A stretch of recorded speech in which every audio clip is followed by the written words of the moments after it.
c'est Dieu dit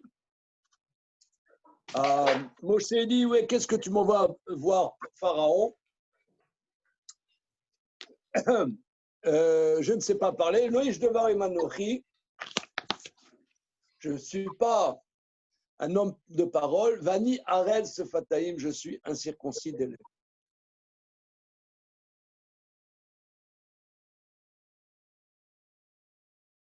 Un dominateur par rapport à Pharaon, et Aaron Achicha Yeneviecha. Aaron, ton frère, sera celui qui parlera. Et le verset Gimel, c'est bon. Vani akshe et lev paro, virbeti et ototai vet moftai be'eretz Mitzrayim. Je durcirai le cœur de Pharaon, je multiplierai mes signes et mes prodiges dans la terre d'Égypte. Et donc la question classicos, oui, qu'est-ce que ça veut dire? Que Dieu durcit le cœur de Pharaon. Et nous avons vu la semaine dernière 2 réponses complémentaires en vérité. Et que notre ami Emmanuel Vanish, notre sympathique ami, a synthétisé brillamment en quelques lignes. Nous le remercions et nous lisons les Chaim.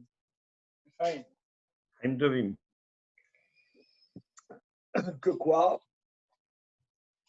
Première idée que présente le Maharal.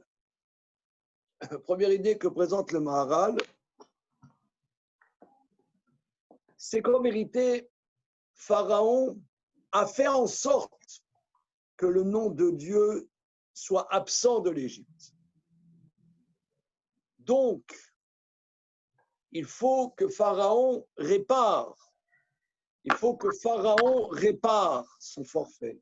On a développé longuement ça la semaine dernière.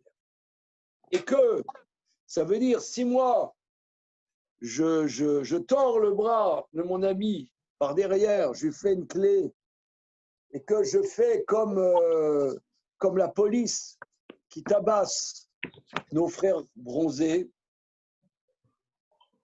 Ouais, nos cousins.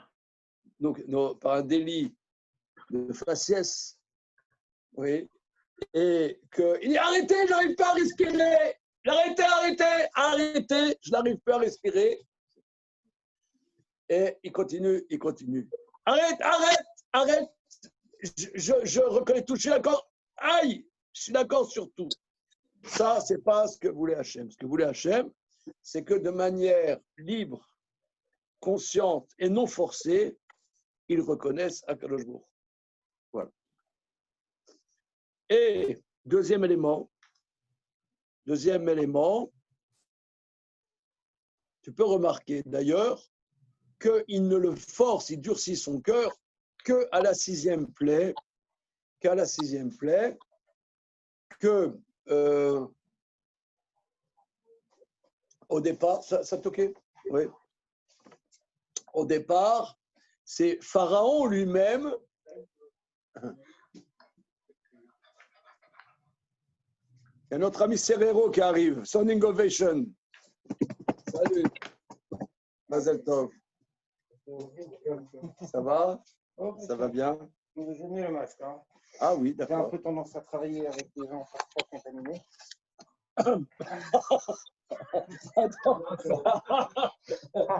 Bon, Antoine, c'est cool.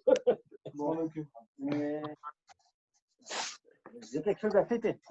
Ah, c'est vrai.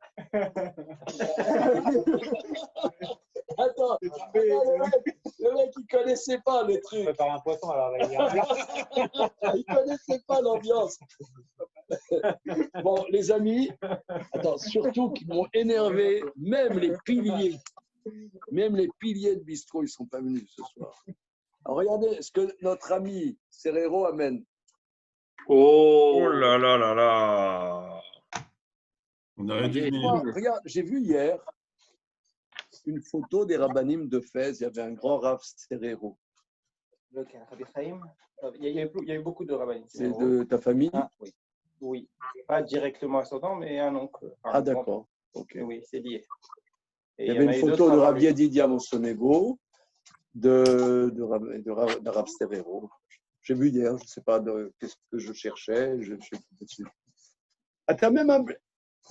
Je me suis dit, Bah, j'ai juste. Ah, mais t'as raison, il c'est me- vrai, il je me manque- disais qu'il ne doit pas y avoir de théâtre. Et Chaim, hein. Rémi, Oui. tu m'en veux pas que la semaine dernière, je n'ai pas pris de ta vodka. Non, pas de problème. Hein? Je la ramène la semaine prochaine. Voilà, d'accord. Et elle est restée fraîche.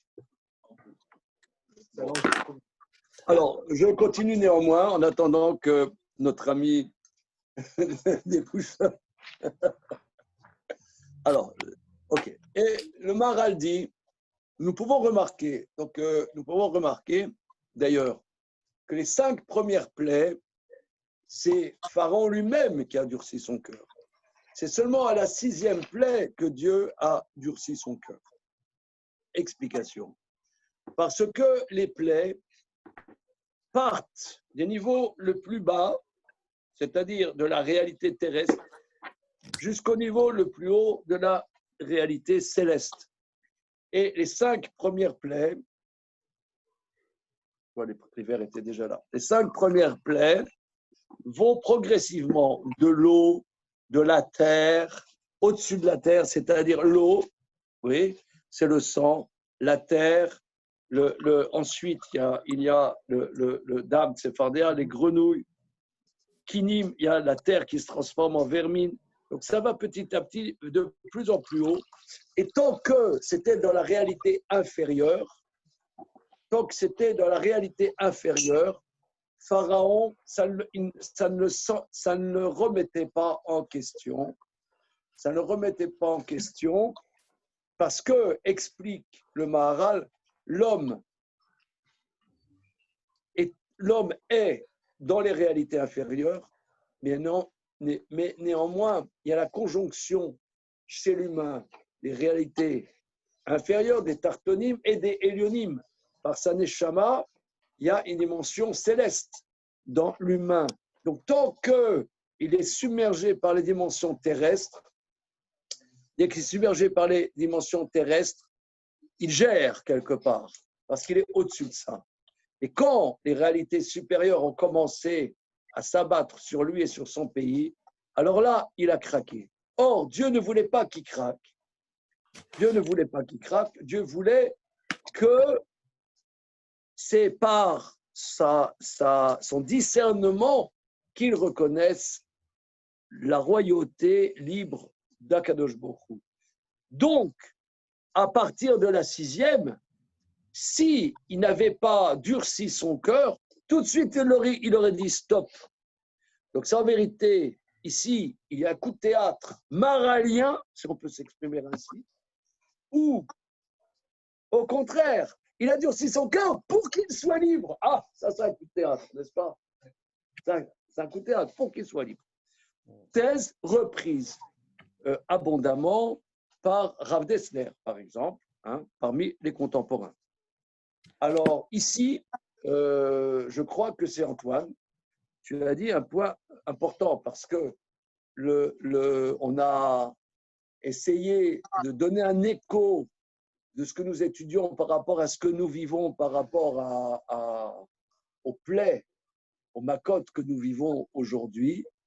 Et ce Maharal, qui est toujours une dimension prophétique, qui traverse les temps, où ici, il y a des macotes, et on voit que notre cher Macron, avec son aéropage, c'était Constantin, oui, avec son aéropage, pourrait dire, regardez, ici, on vit quelque chose d'extraordinaire, qu'on ne sait rien, et que nous, d'un cœur entier, nous reconnaissons que la royauté revient au Créateur. Il a pas dit ça. Il a presque dit. Alors, et franchement, je suis.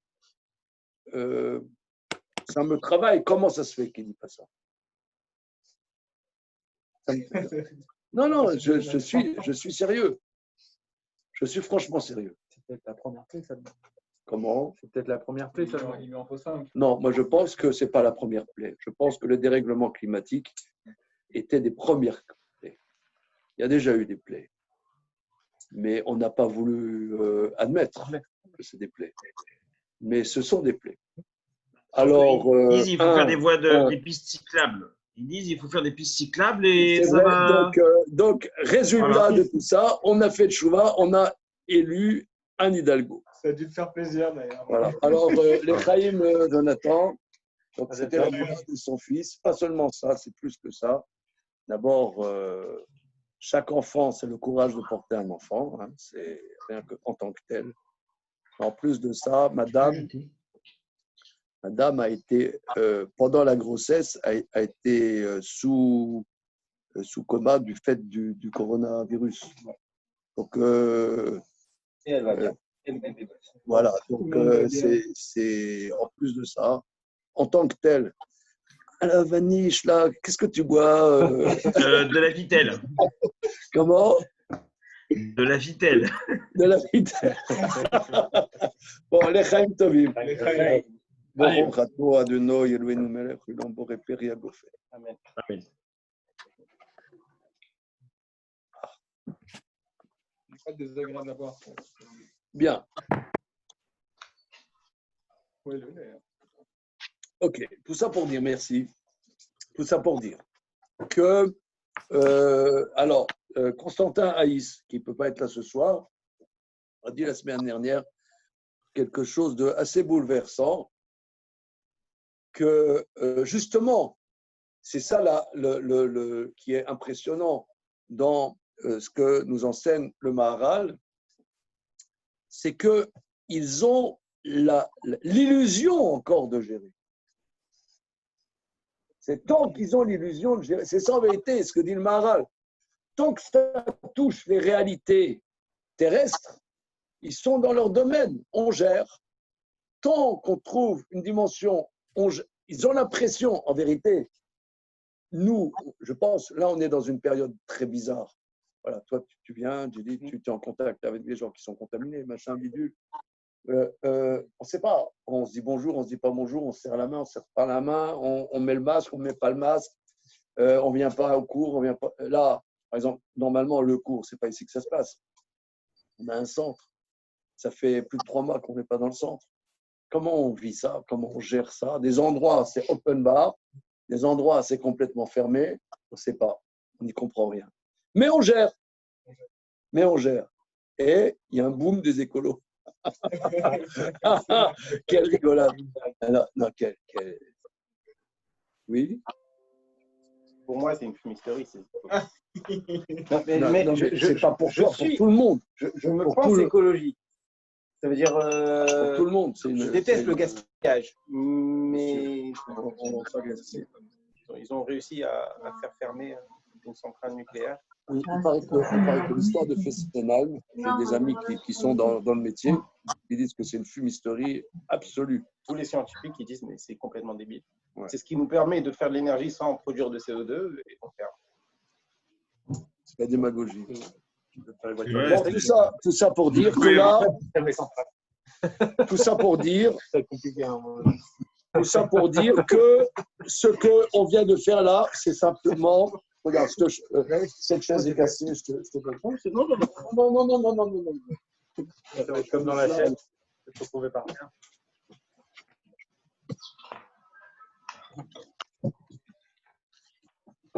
Bien. Donc là, simplement, nous avons fait la révision. Maintenant, nous prenons le texte dans le Gvurot Hashem. Le Gvurot Hashem que notre ami Jonathan, il y a 2 semaines, nous avait photocopié. Alors, tu l'as? Oui. Omnam. Alors, regardez la page Kouf Kaf. Kouf Kaf, la colonne là. C'est bon, vous l'avez? Ouais, je l'ai mis en partage. Magnifique. Omnam. Oui, c'est bon. Omnam Beshemot Rabba Be Parashat Bo. Donc, dans le Midrash Rabbah, Parashat Bo, c'est une vision. C'est quoi, c'est une bouteille de vin? Ok. Dis-moi, tu veux un petit whisky? Ouais, allez. Ou un petit vin d'Alsace. Quoi? Qu'est-ce que vous dites? Je prends un vin d'Alsace ou. Bah, évidemment. Décide. Allez, va ouvrir, va ouvrir.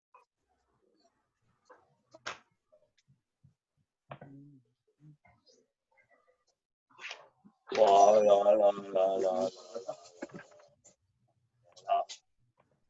On est ému.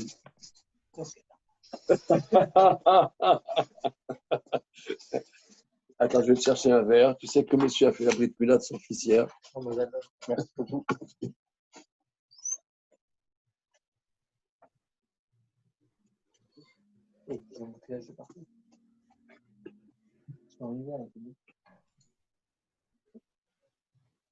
En Paris, c'est possible.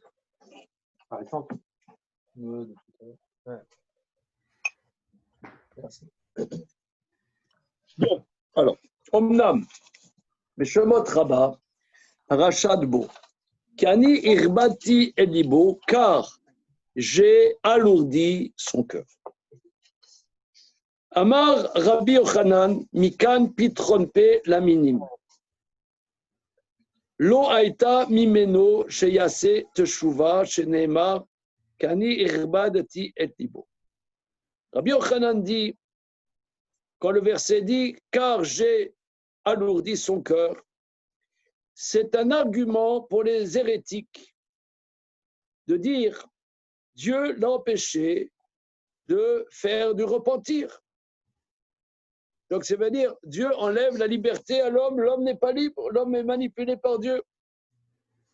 Donc, c'est un grand principe dans la Torah, grand principe beaucoup développé dans Maïmonide. Ouais, monsieur Vanish, où est-ce que notre ami Maïmonide développe cela longuement, que l'homme est libre et que c'est fondamental? Nous? Dans Ilchot Tshuva du Yad HaChazaka, il fallait que je réactive le son. D'accord. Et particulier, et aussi dans le 8e chapitre du traité des 8 chapitres. Des Shmona Prakim. Hein? Voilà. Donc, Rabbi Yochanan dit ici, c'est un argument pour les hérétiques. Amar Reish Lakish. Reish Lakish dit Isatem piem shel minim, que les bouches des hérétiques soient fermées. Et là, imla letzim ou yalitz, c'est-à-dire avec les légers, soient légers. Shakadosh Baruch Hu matre badam pam rishona, pam shnia ou shlishi, veno choser. Vous n'aurez libo minat teshuva, kedel ifroa mimeno ma shechata. Afkan paro arasha, kivan sheshigar lo akadosh baruch hu chamesh pamim, velo ishgiya raze, amar akadosh baruch hu, ata ikshita or becha, venata choser becha, arini mosif lecha tuma al tumatecha. Ave omer, כי אני הרבדתי את ליבו ואת לב עבדיו. Alors, Reish Lakish, c'est intéressant quand même que les interlocuteurs de ce midrash sont quand même significatifs. Parce que Reish Lakish, tu connais Reish Lakish? Sa vie, son œuvre? Non. Qu'est-ce qu'il a fait dans la vie, Reish Lakish? C'était le roi des voyous. Le roi des voyous, exactement, comme dit monsieur. Un petit clap. Le roi des voyous, c'était un gangster. C'était le chef d'un groupe de gangsters. Et il s'est remis en question et il est devenu quelqu'un de Torah et un des plus grands maîtres de sa génération. Voilà. Tosfot, dans Maseret Tosfot, dans Maseret Shabbat, dans Perek Abonné, dit que c'était Reish Lakish était au départ un Bachor Yeshiva qui a tourné Kazakh et qui est devenu un gangster, un grand gangster, chef des gangsters. Et d'ailleurs, il dit au sujet, parce que voilà, donc c'est Tosfot prouve cela. Tosfot prouve cela, il y a plusieurs preuves à ça. Voilà. Bien. Donc ça veut dire que lorsqu'il va dire cette phrase-là, que je vais traduire, il dit que la bouche des hérétiques soit fermée. Et là, avec les moqueurs, moque-toi des moqueurs. Ça veut dire, quand quelqu'un veut dire quelque chose d'hérétique, en vérité, tu peux te moquer de lui parce que la réponse est toujours écrite. Ils te prennent un élément hors contexte, et ils le mettent en relief. Mais si tu as tout le contexte, tu dis, mais imbécile. Ouais, imbécile. Regarde le contexte. Moque-toi de lui. Akadosh Baruch Hu prévient la personne. Fait comment on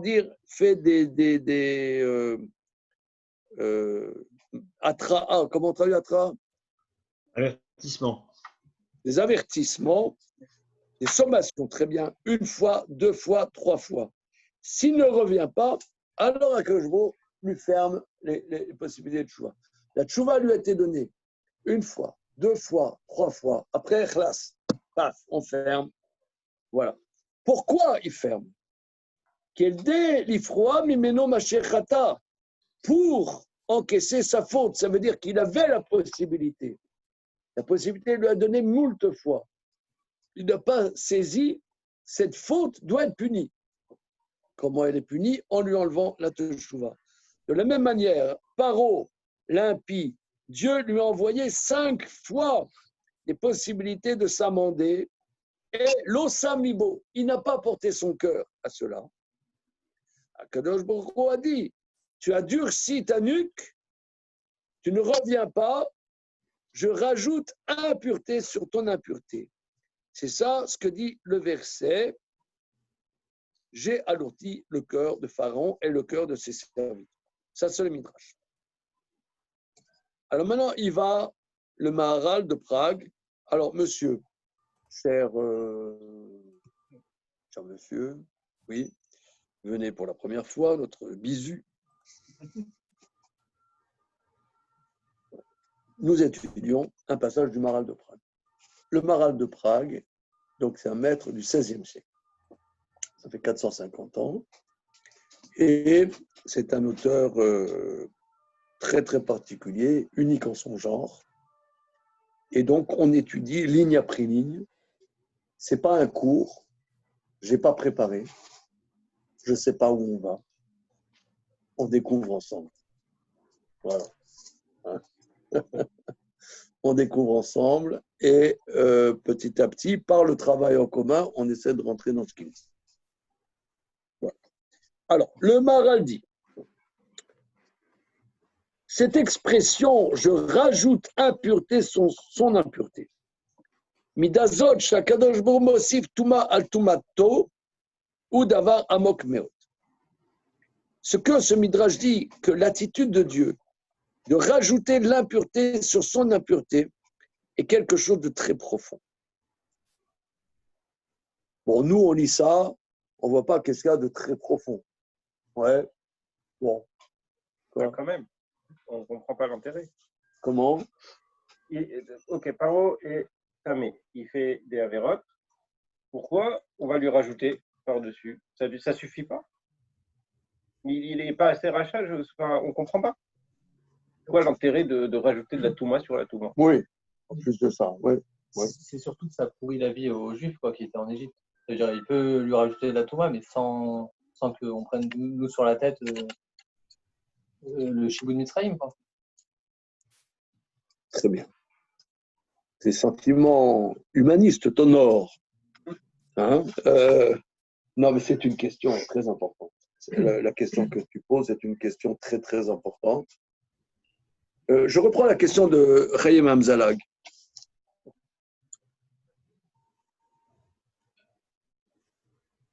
Akadosh Baruch Hu veut que Pharaon s'amende, ce que nous avons vu la semaine dernière, pour cela, il durcit son cœur. Bien. Maintenant, le Midrash Rabbah a une autre démarche, presque 180 degrés de la première démarche. C'est que Dieu, effectivement, lui enlève la teshuva. Mais Dieu veut l'enfoncer encore plus. On ne comprend pas pourquoi. Ouais. Non, il lui enlève la possibilité maintenant de faire teshuva. C'est ça que ça veut Voilà. dire. Non, il le dit. Il le dit, d'accord. Il le dit. Il enlève la possibilité de faire teshuva. Pourquoi faire? Pour faire quelque chose qu'on ne comprend pas très très bien, pour l'enfoncer encore plus. C'est ce que Jonathan relève. Mais Chaim relève. En attendant, le peuple d'Israël, il meurt. Fais-les sortir d'Égypte, sauve tes enfants. Alors ça, c'est quelque chose qui est développé dans le traité Yoma. Est-ce que vous faites la tefila de temps en temps, je me laisserai? Oui, d'accord. Alors.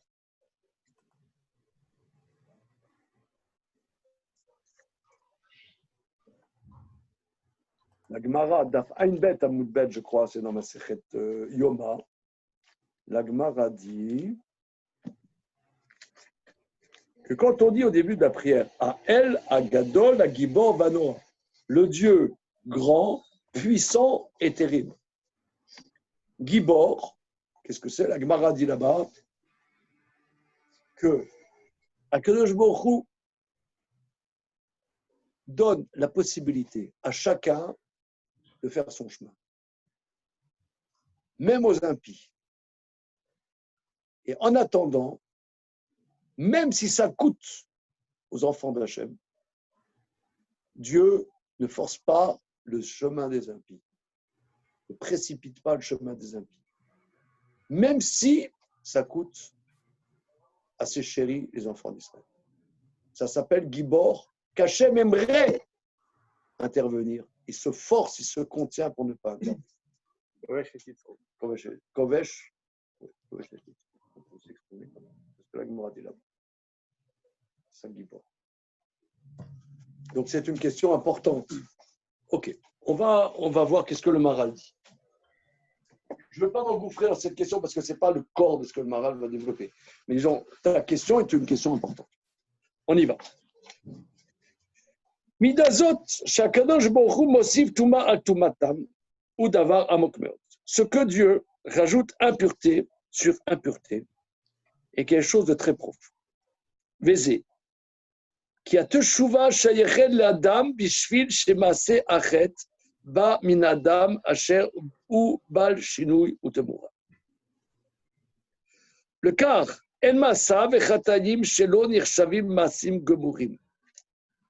Qui a maasé nirshav le fi a osé. Ve a osé ou bal gouf bal shinui ou temura. Af amase shelo eno maase gamur.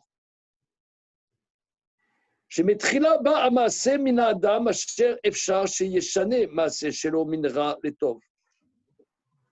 לפיכך יכול לשנות מעשה בתשובה, ונחשב המעשה כלא היה מעולם. אבל אם מתחה בו, העדה וההתראה זאת עושים לו שמעשיו שלו נחשבים מעשה יותר, שהרי העיד ולא שמע. זהו מעשה גמור, בוודאי. אז נועל הקדוש ברוך הוא ממנו דרכי תשובה מרבית את ליבו. Je vais traduire, parce que je suis bon.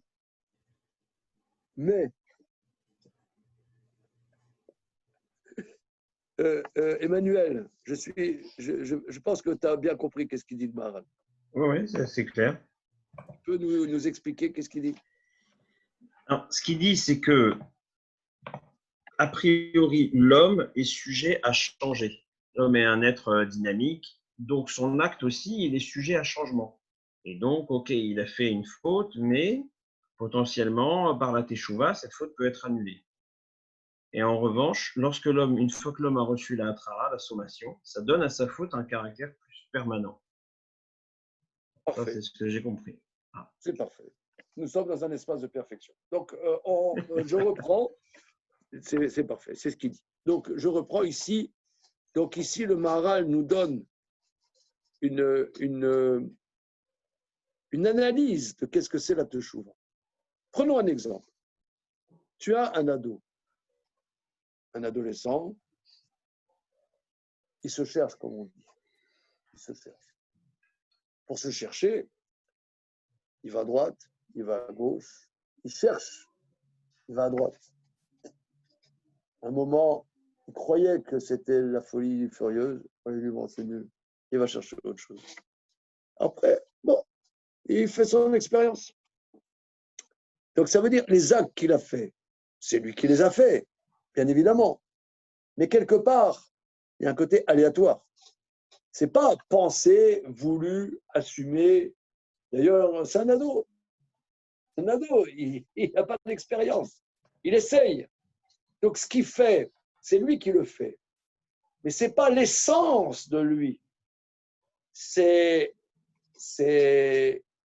parce que le Maharal dit l'homme est sujet à changement constant.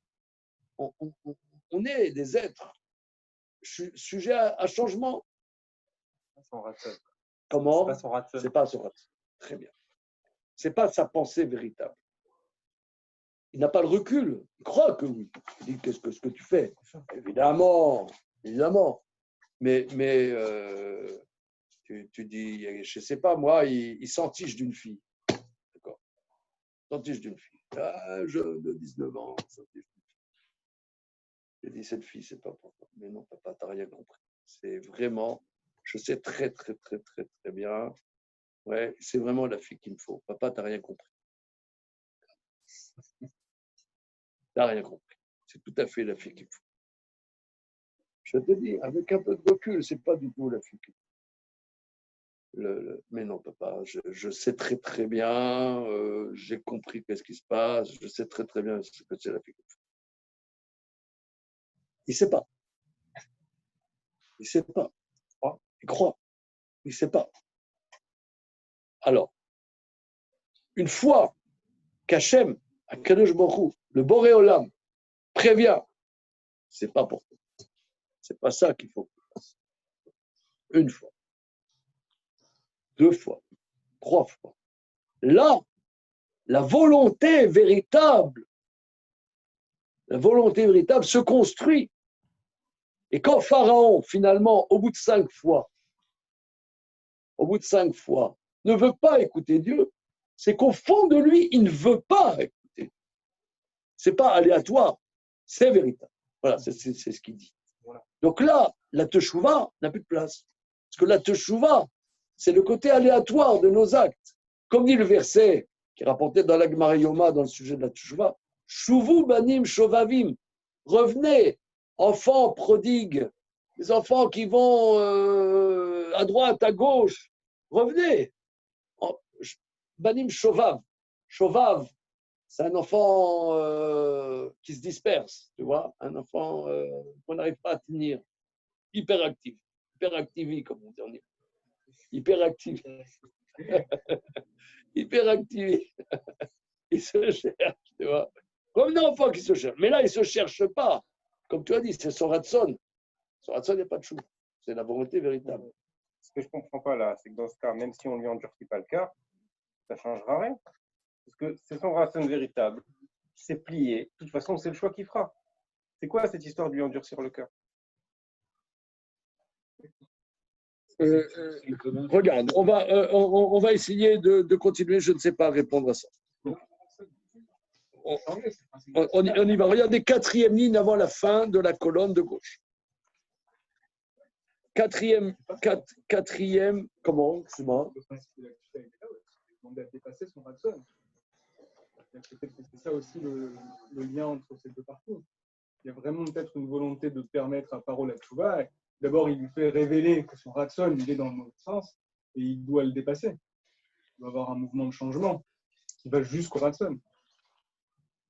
Oui, et il est arrivé au Ratson qui ne veut pas écouter Hachem. Voilà. Voilà. Peut-être qu'on espérait la possibilité. Alors, chez Kodem Zé, quatrième ligne avant la fin de la colonne. Chez Kodem Zé, Akadosh Baruch Hu tsofé la racha chez Yeshane et Maasav. Shu Mukhan el Ashinui utemura, Veshane otam el Atov. Avant, Akadosh Baruch Hu attend que l'impie change ses actes. Car l'homme est prédisposé au changement et à la temoura, c'est-à-dire on a des périodes qui changent, des périodes comme ci, des périodes comme ça. On passe à la page d'après.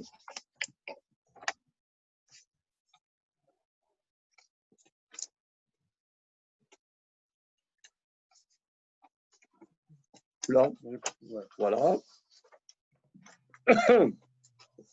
Aval, et qu'il change vers le tov. Aval, kacher asazé shitrabo. Une fois qu'il a fait sommation, vélo shama, on passe à la page d'après. Vélo shama, et qu'il n'a pas écouté. Akadosh Baruch Hu mosiflo tuma al tumato. Akadosh Baruch Hu rajoute impureté sur son impureté. Le fils chez Zé ou Mouchan et la Touma, vélo et la Teshuva. Maintenant, il est prédisposé à l'impureté et pas au repentir. Et Kacher ou Mouchan au Selo Kede Lipara Memeno, étant donné qu'il est prédisposé, donc Dieu durcit son cœur pour le punir. Vadvarim. Alors, regardez, c'est intéressant parce que quand j'ai étudié ça, je ne sais plus quand, dans mon livre, j'ai souligné ces phrases. On va essayer de les prendre doucement. Vadvarim elu amukim meod. Af kinirim shem niglim veyedouim. Ce que je viens de dire est très profond, quand bien même cela paraît simple et évident. Qui Noël a Kadosh Baruch Darke Teshuva, car Dieu ferme les portes du repentir. Chatra Shover Nire Sheu Chote Besichlo ou Bedato. Venteshuva Rak les Taout Shuba Minaguf Adam Lo Minadaat.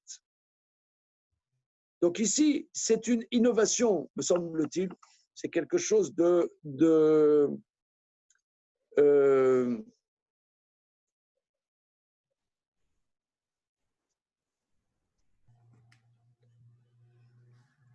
comprends ce que dit le Maharal quand il dit que c'est très profond. C'est tellement profond que je ne sais pas si on peut vraiment expliquer qu'est-ce qu'il est en train de dire.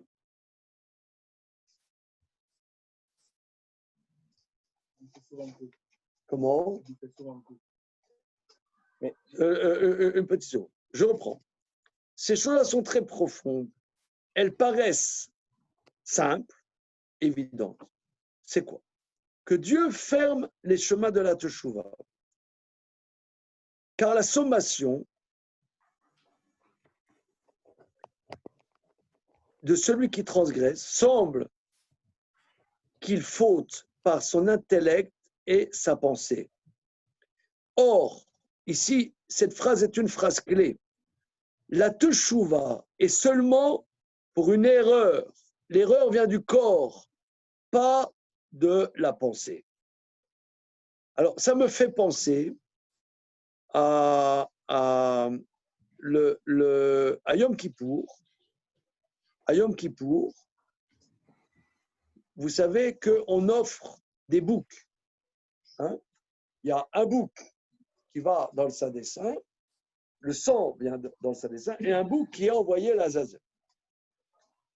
Et dans Parashat Acharemot, c'est écrit Venasa Aseir Achai et Kol Avonotam. Il portera le bouc vivant toutes leurs fautes. Alors, une seconde. Ah, j'ai pas mon papier. Une seconde, je vais chercher du papier, un stylo, et on va faire un petit tableau.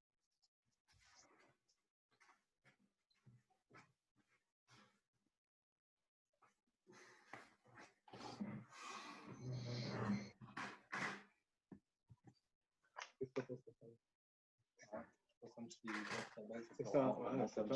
Tu veux un peu? Voilà.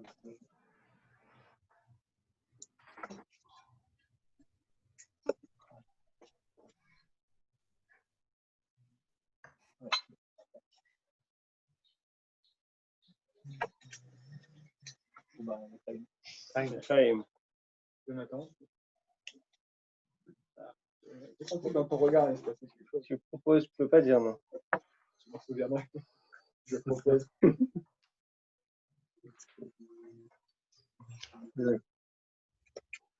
Pas dans les comme ça. Ouais. Alors, il portera le bouc vivant, et kol, donc c'est dans Parashat Acharemot, et kol avonotam.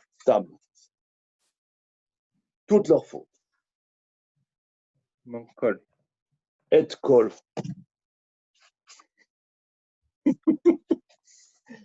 Une fois que le bouc a été jeté de la falaise, toutes les fautes des enfants d'Israël sont expirées. C'est ça, Yom Kippour. Il n'y a qu'Appara. C'est un peu traité Avon et Pécha ou c'est que. Oui, Oui. d'accord. Maintenant, même Rabbi, l'auteur de la Mishnah, pense que même les enfants d'Israël qui ne font pas de Shuvah à Yom Kippour apporte un tel souffle de pureté que ça les fait faire Shuvah et ça expule leur faute. C'est pour ça, aujourd'hui, Yom Kippour, que nous n'avons pas le temps, Yom Kippour fait Kapara que si on a changé nos actes. On a changé nos actes, mais il faut expiation. Quelqu'un qui, de nos jours, n'a pas changé ses actes, Yom Kippour, quand il n'y a pas le temps, ne fait pas expiation. Et lorsqu'il y a le temps, la sainteté que crée le service à Yom Kippour expie même pour ceux qui n'ont pas fait chose. Mais le Midrash dit Avonot Tam. Oh. Parce que Yaakov est appelé Istam et Esav est appelé Issaïr, un homme poilu.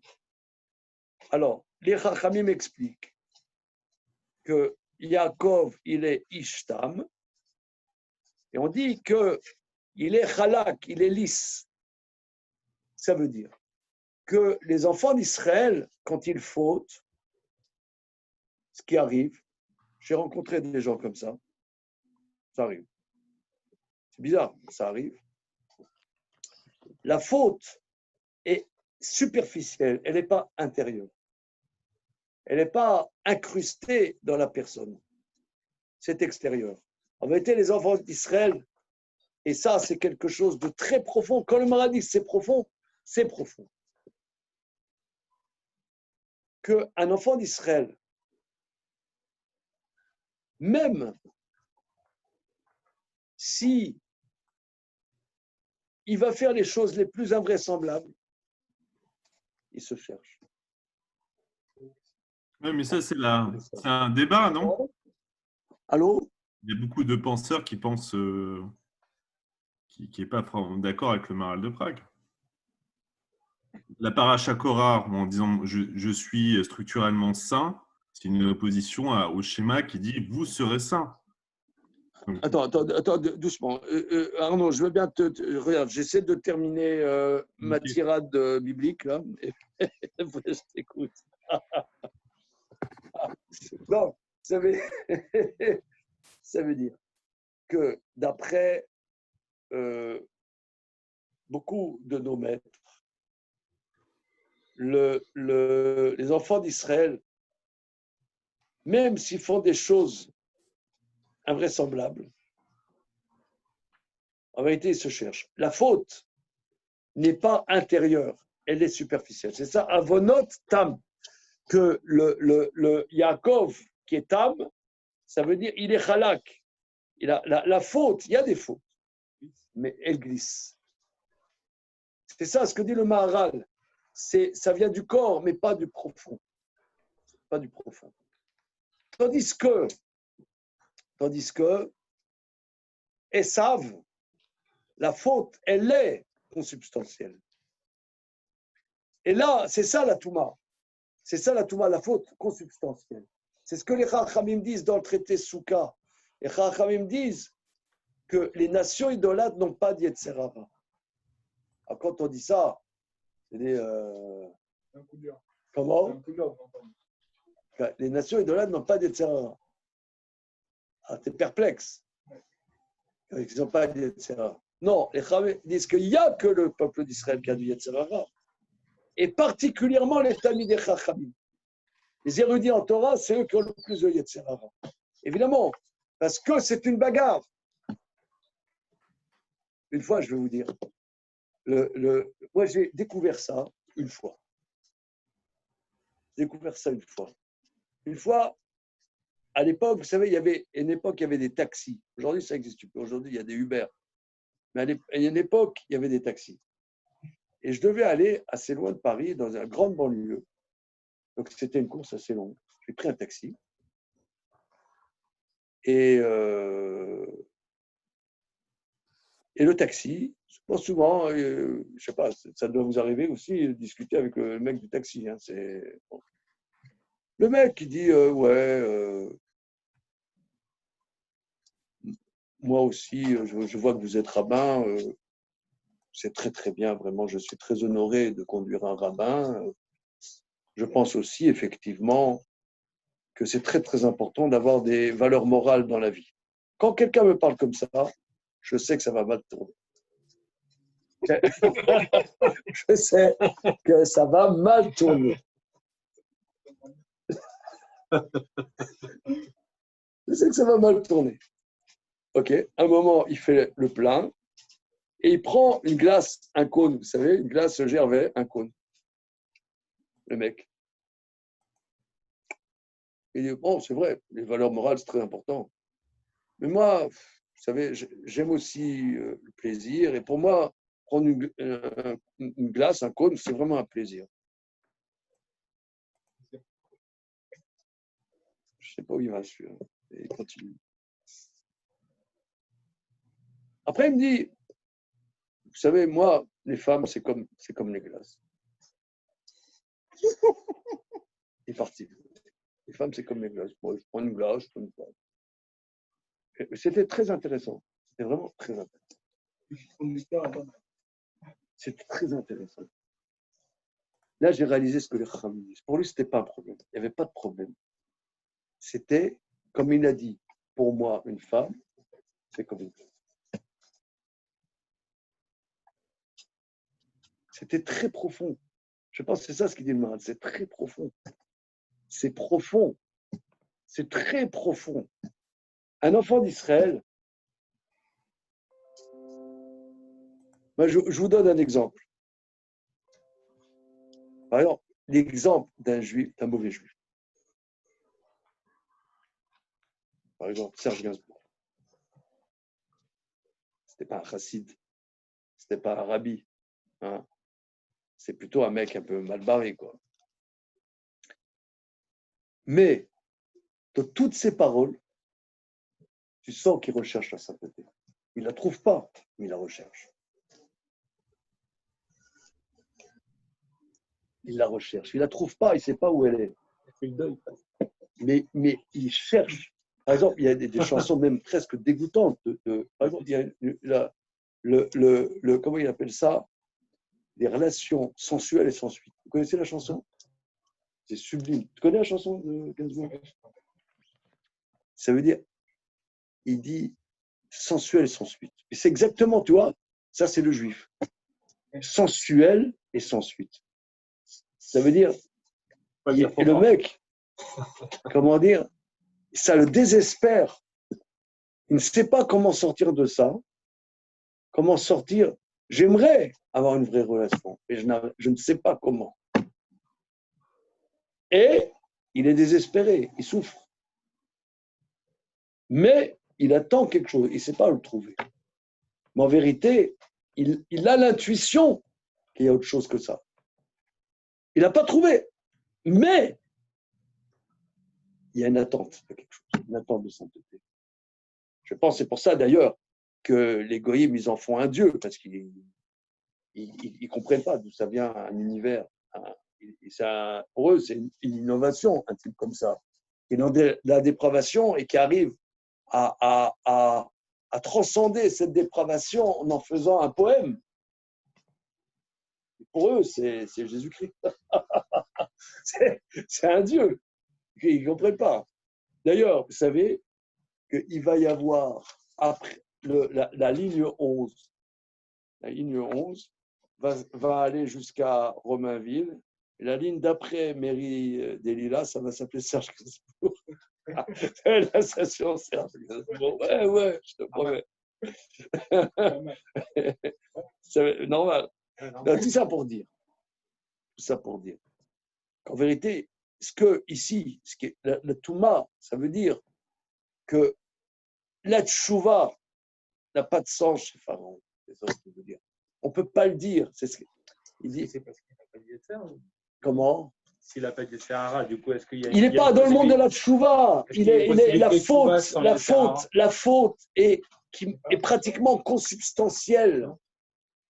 La faute est consubstantielle. Est-ce qu'il y a une possibilité de oui, tchouva, mais c'est ça qu'on ne peut pas dire. Oui, c'est ça qu'on est en train de faire. C'est ça qu'on est en train de dire. Et je suis surpris dans le sens de ce que tu dis, ça veut dire parce qu'il y a quand même cette loi noire, c'est-à-dire qu'il y a des mitzvot à faire aussi pour les. Oui, mais la Gemara dans le traité Baba Kama dit qu'ils ont laissé tomber les lois noachites. Ça fait longtemps. Ils ont même, ils disent qu'un goy qui fait cette loi noachite, non, mais ça veut dire c'est artificiel pour lui. Ça ne fait pas partie de son être. C'est pas son essence. Donc là, ici, quand dit le Maharal que c'est très profond, c'est presque indicible. C'est presque indicible. Pourquoi le date? Pourquoi quand on parle de profond, il parle de date? Le date, c'est pas le plus profond qu'on a. C'est peut-être la volonté, ça serait plus profond. Le date, c'est ça? C'est ta volonté? Le date, c'est pas la volonté, le date, c'est la réflexion. Non, c'est pas la réflexion. Le date, c'est le centre, c'est le centre de son être. Oui, mais le date, c'est le positionnement de l'être. C'est pas intellect. C'est pas intellect. Non, c'est pas l'intellect.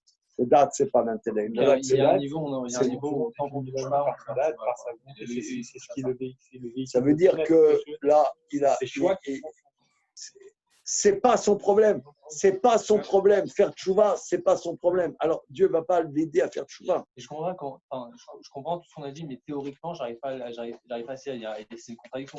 Si Dieu, il a créé une personne pour faire du bien, donc que ce soit juif ou un goy, il a créé pour faire du bien, pour faire sa volonté. Il n'y avait pas de Dieu au début. Bon, il a créé des gens pour faire sa volonté, un petit peu quand même. Donc il y a un moment où comment c'est possible que la personne elle puisse se dépraver au point qu'il devienne lui-même dépravé et qu'il puisse plus faire tchouva. C'est pas possible. Non, c'est pas qu'il devient dépravé, c'est qu'il dévoile ce qu'il est. Alors ça veut dire qu'il était mal. Pharaon, le mot pharaon, c'est un dévoilement. Alors il froa, par exemple, la péria, quand on fait la circoncision, oui, il y a Mila et Péria. Péria, après avoir la circoncision, on dévoile le gland. Ça s'appelle Péria. C'est dévoiler. Pharaon dévoile ce qu'il est.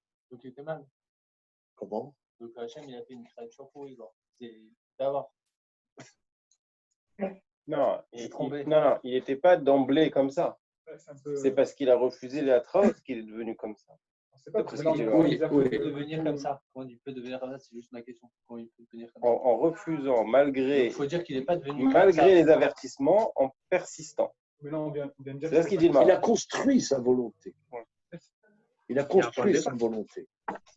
C'est difficile à comprendre. C'est un peu difficile à capter comment il a réussi, comment il a la place de faire ça. Si tu veux, c'est comme comment dire, tu tapes sur quelque chose pour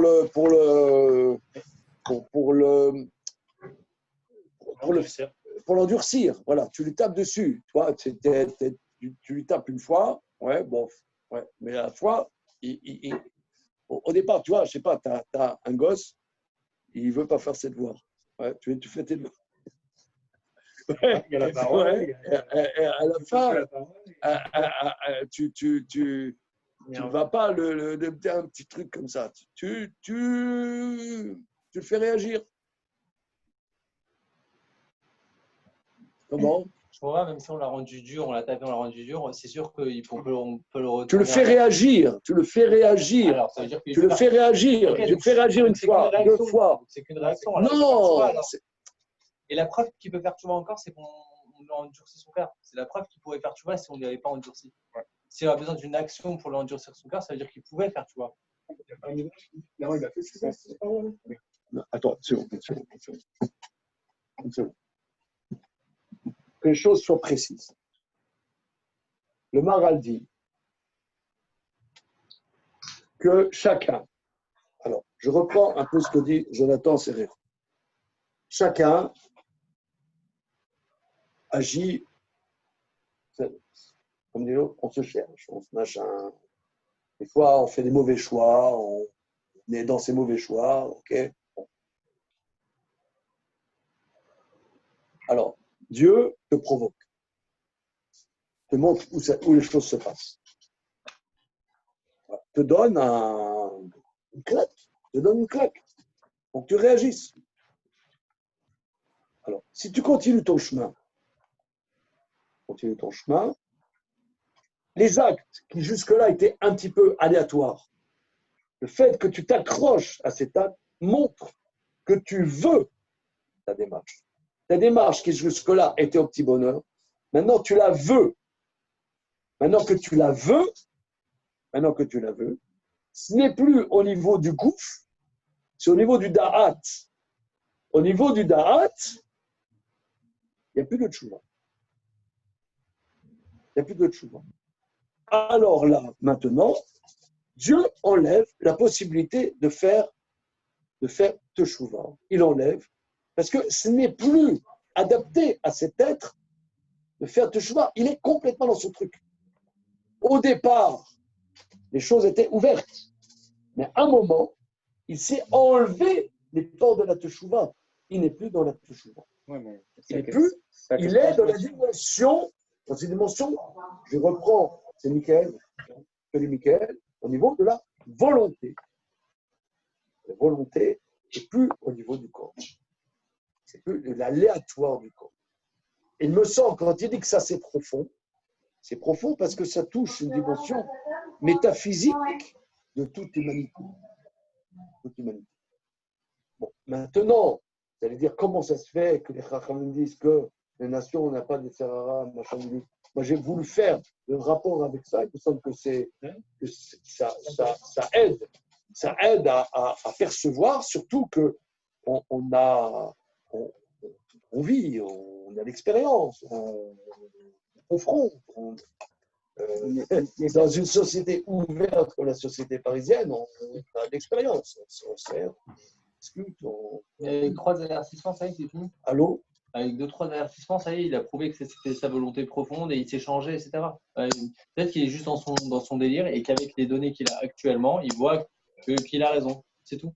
Et qu'en fait, c'est pas sa volonté profonde s'il arrivait à vraiment être plus mûr, à être lui-même. Comment on arrive à prouver? C'est Hachem qui lui a parlé, c'est tout. C'est-à-dire la tra, elle doit venir absolument d'Hachem, pas d'un être humain. Je sais pas. Non, mais ici, la tra, elle est particulièrement claire. Il y a Moshe et Oui, Miriam. et il y a son empire qui est en train de s'écrouler. Au départ, on dit qu'il lui a refusé, là, entre guillemets, les portes de la tchouva, parce qu'il voulait que ça vienne de lui. Il aurait pu le faire plier en une seule fois. Voilà. Donc ça veut dire que déjà, c'est la volonté d'Hachem de ne pas lui donner la possibilité de faire tchouva tout de suite. Non. Ça, c'était un premier chemin d'explication. Maintenant, le Maharal donne une explication un peu antagonique. D'accord. Mais ça peut aller ensemble. Non, mais au départ, les 5 premières plaies, donc, Dieu n'a pas durci son cœur. C'est ça. Non, c'est seulement la 6e. Bon, le truc que je ne comprends pas et qui me laisse penser qu'en fait, je n'ai pas compris du tout cette explication, c'est que dans ce cas-là, c'est Paro lui-même qui s'est endurci son cœur. Ce n'est pas Kadosh Baruch Hu qui lui a endurci le cœur. Ce qu'on est en train de dire, c'est que Paro est responsable de la situation dans laquelle il est. Le passouk qui dit c'est Hachem qui lui a endurci le cœur. Et trouve que ça colle pas. Est-ce que Donc, j'ai pas compris. le passage, tu peux parler d'après. Parler d'à partir de la 6e paix. Non, mais- forcément non, que c'est mais- Peu importe, ça revient au même. On dit que c'est Paro qui est responsable de ça. C'est pas Hachem. au début. Mais ça revient à la même question. C'est quoi rajouter de la Touma à la Touma? Qu'est-ce qui se passe? Qu'est-ce qu'il fait Hachem quand il endurcit le cœur de quelqu'un qui ne peut plus faire Teshuvah? Il n'a rien fait à Kadosh Baruch Hu. Rachid dit,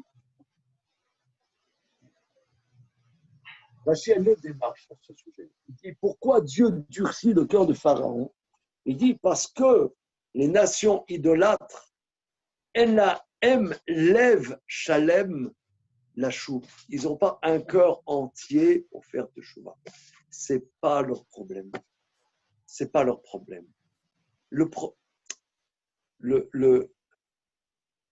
Ham Israël, ça c'est quelque chose, je vais vous dire, moi c'est quelque chose personnellement qui me fascine. Une seconde, on a vu, je ne crois pas avec vous,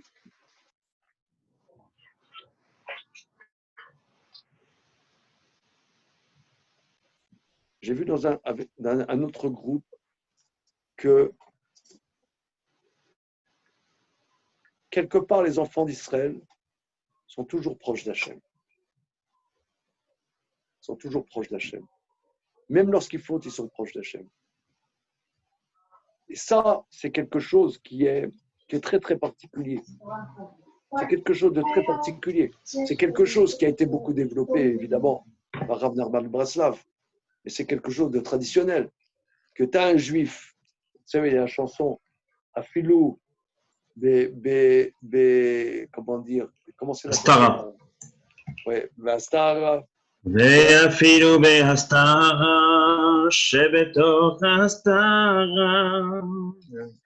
Voilà. Même dans les choses les plus sombres, les plus obscures, eh bien, Hachem, il est là-bas.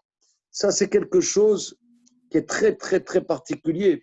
Et d'ailleurs, on peut voir, d'ailleurs, quand on étudie, un peu dans nos études, il se trouve que la plupart d'entre nous, dans nos groupes d'études ici, à l'échelle des étudiants, on a un peu des connaissances, un peu de tout ce qui se passe un peu dans le monde.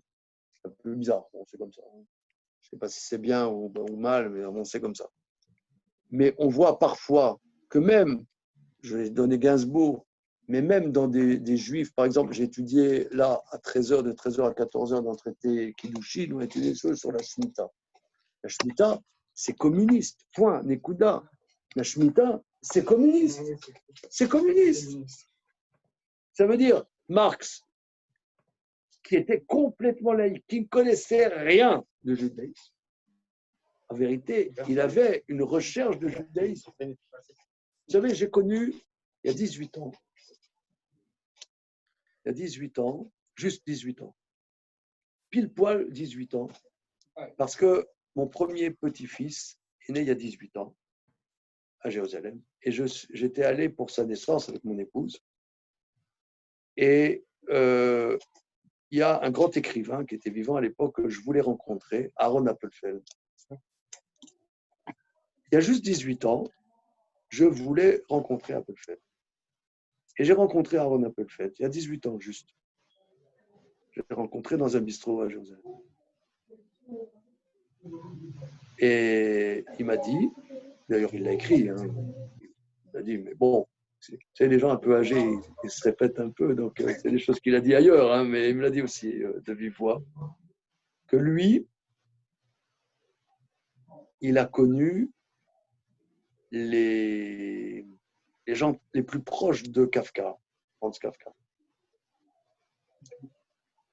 et qui lui ont dit que Kafka, qui est considéré peut-être le plus grand écrivain du XXe siècle, qui a inventé la littérature moderne, il n'avait qu'une seule recherche, c'est de retour à la Torah. Kabbaliste. Si lui est kabbaliste, moi je suis astrophysicien. Je veux dire. Comment, amateur, bon d'accord, comme toi, je veux dire, toi aussi tu es kabbaliste amateur, tu as quelqu'un de signé dans ta bibliothèque. Non, pas beaucoup plus. Mais non, pas beaucoup. Il a écrit dessus quand même. Un peu. Bon, il était doué, mais pas plus que toi. Un peu, disons, comme toi. Mais tout ça pour dire que Kafka était quelqu'un d'extrêmement, c'était pas quelqu'un de froum, c'était pas quelqu'un de froum. Mais quand tu creuses ces gens paumés, en vérité, ils n'ont qu'une recherche, c'est la recherche du judaïsme. Et ça, tu peux le voir dans tous les juifs, même les plus anti-juifs, ils ont une recherche du judaïsme. Ça, c'est très, très particulier. Il y a une recherche de Teshuvah. Qu'en vérité, même la faute, j'ai discuté il y a quelques années avec le fils d'un grand rabbi. Vous savez, le rabbi de Toldot Avraham Yitzhak à Jérusalem, à Tamakir.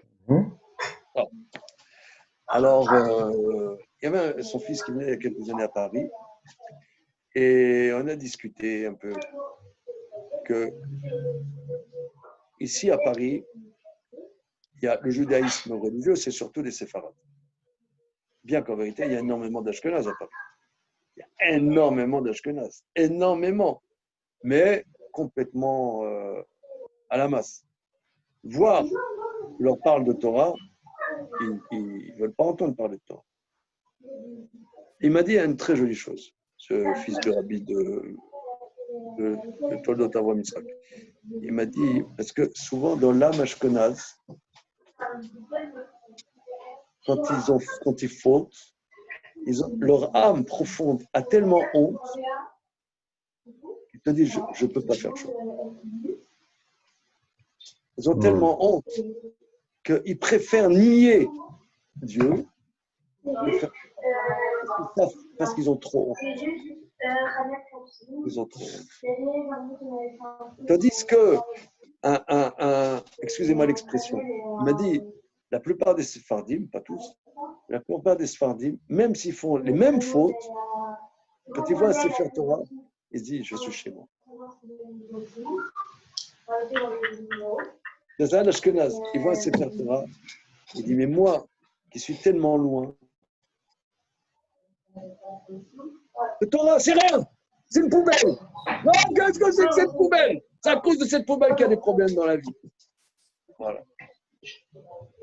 Mais en vérité, ce refus de Torah est une honte par rapport à la Torah, parce qu'ils ont honte, ils croient qu'ils sont grillés. C'est une déception. Une déception.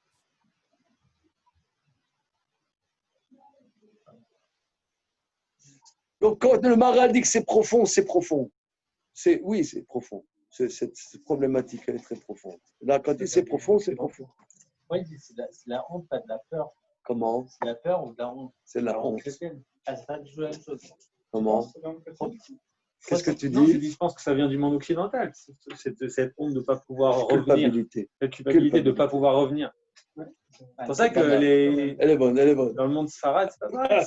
On est dans une simplicité. Non, il est bien, il est bien. Elle est bonne, elle est bonne. Voilà, ils ont trop sucé le catholicisme. Elle est bonne, elle est bonne. C'est la culpabilité, trop de culpabilité. C'est bon, c'est bon. C'est dur, hein, le monde occidental. C'est la pire gamme. C'est très bien. C'est dur de sortir de là. 2000 ans, c'est. Oui, très bien. C'est très, très bien. Et vous avez entendu ce que il y a un nouveau là, vous ne l'avez pas vu. Ah, pour une première intervention, il a bien. Ah oui. Très bien. Hein. C'est la culpabilité là qui a. Oui, très bien. C'est pas mal. C'est pas mal. Ouais. Ok. Je ne sais pas. C'est ça, on va voir. Ça me fait penser. Parce que là, beaucoup d'idées se mêlent. J'essaie de moi de voir un peu ce que j'arrive à comprendre de tout ça. Et on voit que Paro a un chemin. On ne sait pas trop vraiment s'il a été chouvant. On ne sait pas encore s'il peut ou non faire teshuva, s'il pouvait, s'il a arrêté de pouvoir. Et le fait d'avoir dit peut-être que les nations structurellement ne sont pas liées à l'idée de teshuva, est-ce que ce n'est pas aussi une manière de dire que, comme on dit que le peuple juif est devenu un peuple, un collectif, du fait des fautes de l'humanité en quelque sorte, pour compenser, parce qu'il fallait un collectif qui soit qui soient des édimes pour Hachem, est-ce que c'est justement pas ça qu'on est en train de dire, que même la Teshuvah des nations, elle est entre guillemets entre nos mains? Ça veut dire que, est-ce que ce serait pas le peuple juif qui porte cette Teshuvah Voilà. qui ne fait plus partie de la structure des Voilà. nations? Ça, c'est quelque chose de très, très important. Je reprends ce que dit Antoine, et moi, je ressens cette histoire, par exemple, là, les 3 mois que nous avons vécu, c'est des 3 mois et demi que nous avons vécu là maintenant, que moi, j'ai ressenti, par exemple, les maîtres aujourd'hui de Torah, beaucoup ont dit des choses très, très, très profondes, très belles sur le coronavirus, etc. J'ai entendu des maîtres en Israël ont dit des très belles choses. Je ne sais pas si vous avez vu sur notre site, on a mis la lettre de Rav Goven Lorter. Tu as vu, Chaim? Tu l'as lu? Hein? Il y a des très belles choses. Des Chachamim ont dit des très belles choses. Par contre, j'étais sidéré que dans on en a déjà parlé, que dans la société dans laquelle nous vivons, j'ai entendu beaucoup de niaiseries, mais pas vraiment des choses profondes. Peut-être, c'est bien ce que tu dis, mais j'ai ressenti. Il a dit, pardon? Comment? Qu'est-ce qu'il a avec dit? On n'a du pas temps, entendu. peut-être, ça va venir, peut-être, Ouais. dit Antoine, peut-être avec du temps. Ouais. Mais je reprends ce que tu dis, Antoine, qu'il est possible que le monde de la Teshuvah, c'est nous, on a la responsabilité, pas seulement pour nous, les enfants d'Israël, mais pour l'humanité. Que si nous, on sait que la Teshuvah est possible, et chez les nations, elle est presque disparue, on ne la sent pas, elle est presque disparue, c'est que nous, on a une responsabilité d'assumer de faire Teshuvah, pas seulement pour nous, mais peut-être même pour les nations. On dit que quand ils verront que nous, on a fait ça et qu'on est unis, alors ils comprendront. Voilà, voilà. C'est ce qu'il dit d'ailleurs Voilà, sur absolument. c'est qu'à un moment donné, Absolument. ils vont voir. Ok. Ils vont comprendre. Alors, on va continuer. Peut-être juste un petit moment, peut-être que à partir du moment où c'est Hachem qui est remis en cause, parce que finalement, Paro, c'est ce qu'il fait. S'il remet Hachem lui-même en cause parce qu'il refuse d'écouter l'ordre de Hachem, alors Hachem, il ne peut plus, entre guillemets, se justifier, juste prouver que lui-même, il est bien. Alors que quand il accorde la tchouva à quelqu'un, c'est comme il lui dit, bon, écoute, c'est bon, je suis toujours à ma position, tu m'acceptes en tant que Dieu. Et ok, je t'accorde le bénéfice du doute parce que tu ne m'as pas remis moi-même en question. À partir du moment où on me remet lui-même en question, bah, il ne peut plus rien. Et en fait, c'est comme s'il est pieds et poings liés, il ne peut plus rien faire en fait. Il ne peut plus rien donner en fait. Oui, il n'y a plus de dialogue. Il n'y a plus de dialogue. Il n'y a pas de dialogue, il n'y a pas de lien. Voilà, il n'y a pas de kécher. Il n'est plus Dieu tout simplement à nos yeux. Et du coup, il n'y a plus moyen de. Oui, il y a un refus. Un refus. Et peut-être que si par lui-même, peut-être que si par de nouveau, il recrée le lien, peut-être qu'il pourra faire tchouva après. Il est vrai d'ailleurs qu'il y a un avis qui dit que l'Onishar dans la mer Rouge, l'Onishar Adechan n'est pas resté jusqu'à 1, il y en a qui dit que Pharaon finalement a fait chose. Et qu'il y a un avis dans le Midrash qui dit que lorsque Jonas est arrivé à Ninive pour qu'il fasse Teshuvah, le roi de Ninive, c'était Pharaon. Donc, voilà. C'est notre étude qui s'appelle Redemption. Redemption. On y va. Kemoshe ve'alemala, le pasuk karalo ve'yochal lachem. Comme on a dit plus haut, appelle-le et qu'il mange du pain. Au sujet des filles de Qu'est-ce qu'il a dit là-bas? Tu vois, Manu, qu'est-ce qu'il veut dire l'amiral de Prague?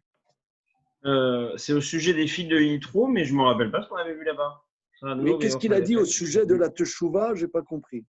Je ne me rappelle pas qu'il ait parlé de la Teshuvah là-bas. Non, si. Ah non, ça me revient. C'est Tzipora qui est légère. C'est la notion de Teshuvah, de légèreté.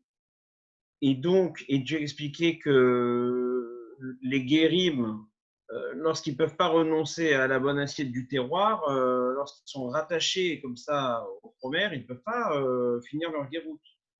Et donc, c'est lié à ce qu'il a dit. C'est-à-dire que quand la faute elle est liée au gouffre, la tchouva est possible. Oh, je sais plus. D'accord, mais là, c'est pas sur les mots. Appelle-le qui mange du pain. Ouais, je ne comprends pas. Ouais. Bon, on va coder. Le fima, le fisé. Ma shama katouvani akshe et libo. Donc, ce que dit le verset, je durcirai le man rabot moftai. Je durcirai son cœur pour multiplier mes prodiges. Vélo amar qui le car ikshe libo, le fi shitrabo vélo shav. Alors, le verset dit, pas je durcirai son cœur parce que je lui ai fait sommation et qu'il a refusé. Pourquoi le verset ne dit pas la vérité? Pourquoi je durcirai son cœur? Parce que je l'ai fait sommation, il n'est pas revenu. Mais pour multiplier mes prodiges. C'est oui,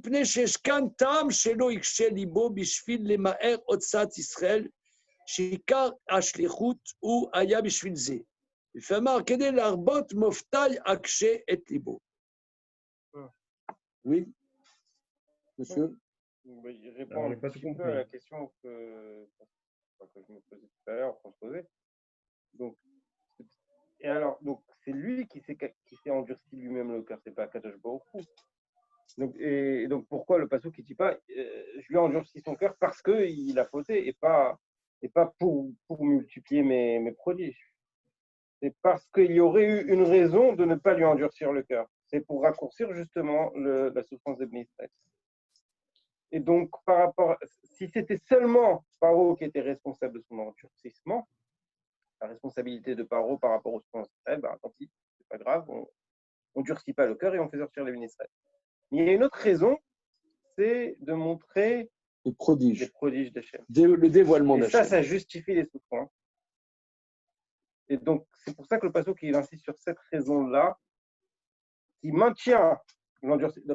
Paro est responsable de son endurcissement, mais son endurcissement aurait pu sauter pour éviter les tsarotes, mais la raison des prodiges fait qu'on maintient son endurcissement. D'accord. Alors maintenant, je synthétise ce que dit le Maharal. C'est un petit peu difficile. Mais d'après ce que tu dis, Jonathan, c'est très très bien. C'est-à-dire, donc là maintenant, il ne fait pas de chouva. Bon, alors maintenant, on fait sortir les enfants d'Israël. On n'a pas fait de chouva, on fait sortir les enfants d'Israël, opération sortir. Non, Hachem a un autre projet de dévoiler toute sa royauté dans sa création, pour multiplier ses prodiges. Or, s'il multiplie ses prodiges, Pharaon va craquer. Or, ce craquement n'est pas une teshuva, donc Dieu ne veut pas qu'il ait un quelconque repentir. Donc Dieu l'empêche de faire ça. Pour comment ça se fait? Parce que, voilà, c'est 180 degrés. 180 degrés. Hein. Voilà. OK? Bien. Chapitre 32. Alors, on reprend les versets.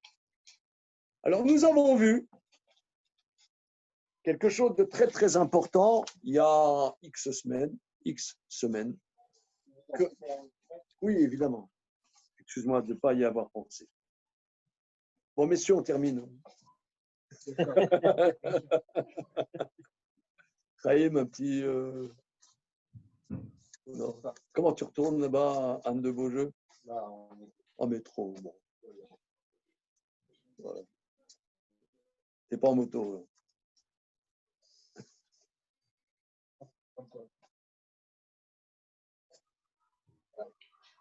Je suis désolé, il n'y a pas de petits gâteaux ce soir.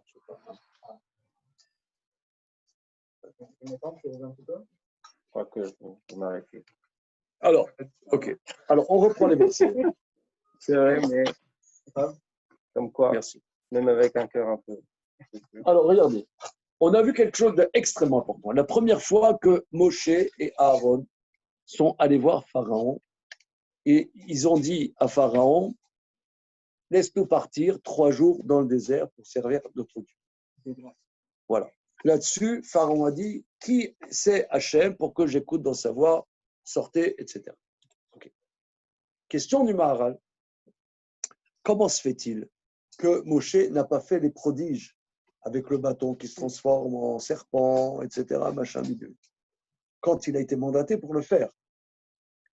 Réponse, qui était extrêmement importante, sur laquelle nous avons développé longuement, c'est que c'était un petit flash.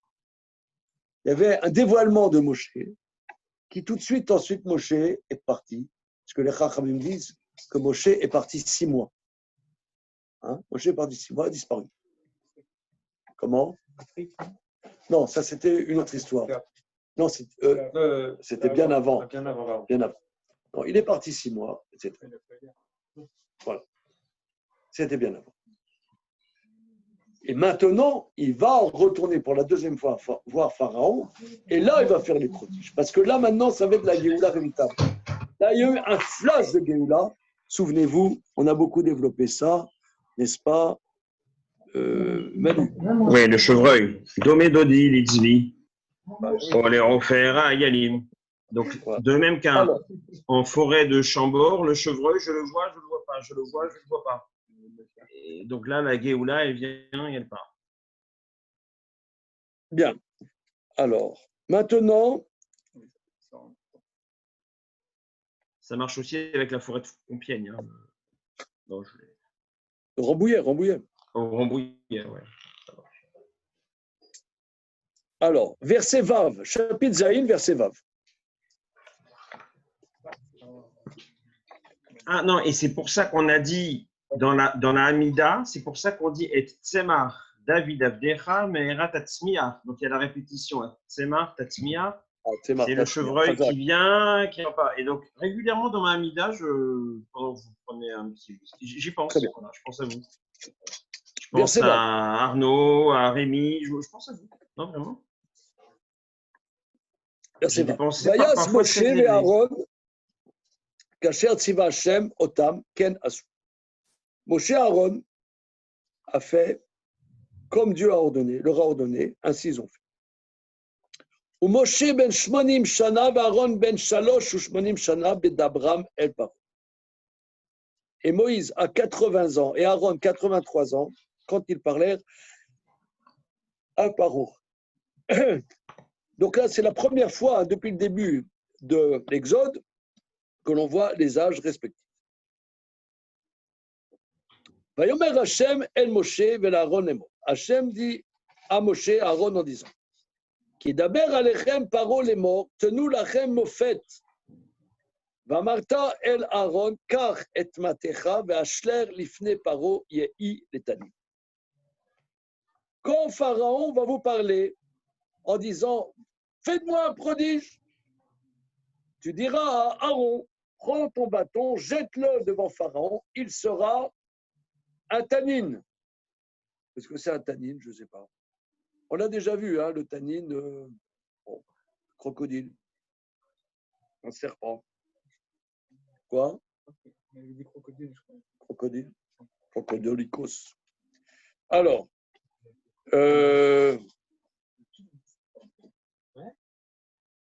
regardons Rashi. Mofet, donnez un signe. Léodia, Sheyesh Tsorer, Bemi Shesholar Etrem. Un signe pour faire savoir qu'il a un besoin, je donne une capacité dans celui qui vous envoie. Oui, ça veut dire t'arrives. Ouais, ça veut dire Vatican, combien de bataillons? Qui c'est qui a dit Vatican, combien de bataillons? Arnaud? Je ne sais pas. Oh là là, c'était Staline. C'était pendant la Seconde Guerre mondiale, je ne sais pas, il y avait un truc avec le Vatican. Il y avait le Vatican, combien de bataillons? Bon, passons. Enfin voilà, il dit, voilà, vous venez, ça veut dire on arrive là, je ne sais pas, Antoine et moi, on arrive devant Poutine. Ouais, on dit Poutine, dis-moi, t'arrêtes d'aider l'Iran, Erdogan, etc. Tu peux venir faire avec nous la bise à Netanyahou. Il dit, qu'est-ce que vous me donnez? C'est quoi? Vous représentez qui vous êtes? Vous représentez le CRIF? Non, ça veut dire que le FSU, je sais pas, le SPCJ, je sais pas, dites-moi quelque chose. Qui vous êtes? C'est Shkoun. Ouais, c'est qui? Alors, elle dit, faites-moi quelque chose pour montrer un peu qui c'est celui qui vous envoie. Alors, il dit, alors, un signe, une carte d'identité. Et il dit, voilà, prends ton bâton, jette-le, c'est là, inserte. Alors, Tanin, Rachidi, Nachash. Rashi explique serpent. Voilà. Vayavo Moshe. Alors, ça, c'est extraordinaire. On va voir là maintenant. Regardez. Vayavo Moshe ve'Aaron el paro. Vayasuken kasher tziva Hashem. Vayashler Aaron el mateu lifne paro. Ve'lifne avada. Vayi letani. Moshe et Aaron arrivèrent devant Pharaon. Ils ont fait un sec comme ça, comme Dieu a ordonné. Aaron a jeté son bâton devant Pharaon et devant ses serviteurs. Ce fut un serpent. Ve'ikra gam paro la chachamim. Ve'lamechashvim vayasu gamem chartumem mitzraim belatehem ken. Alors, on sait que l'Égypte était le centre international de la sorcellerie. Pharaon, alors là, le Midrash dit que Pharaon, il a rigolé. Ça veut dire, tu arrives à la foire, tu fais un numéro. C'est moi le patron de la foire, du cirque. C'est le pays du cirque. Et tu me fais un numéro de cirque. Je veux dire, c'est risible. Il appelle. Ça c'est vraiment incroyable. Comment? Je crois qu'il disait que même les enfants pouvaient faire un arrache. Voilà, c'est-à-dire, tu amènes. Dans une grange, tu amènes de la paille. Je veux dire, comme ça, les Chachamim disent, tu as une grange pleine de paille, tu amènes de la paille. Donc ça, c'est vraiment, c'est étonnant. Pharaon appelle les Chachamim, ses sages et ses sorciers. Pourquoi il appelle les sages et les sorciers? Vous avez appelé les sorciers, pourquoi les sages? Ils firent les sorciers d'Égypte avec leur sortilège. Regardons Rashi, Belatehem, Belachasheom, avec leur formule magique. Ve'eno dimayon bamikra, il n'y a pas de Belatehem, il n'y a pas d'autre endroit avec cette racine dans les versets. Yeshlo damotlo et la av achere mitaperet do ish mitaperet al yede lachash.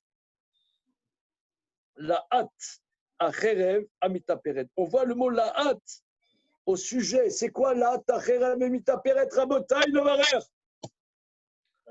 C'était l'épée là au. Comment? Ouais. C'était l'épée à la sortie du jardin d'Éden. Voilà, c'est ça. Alors. Quand Adam et Chava ont été chassés, non? Très bien.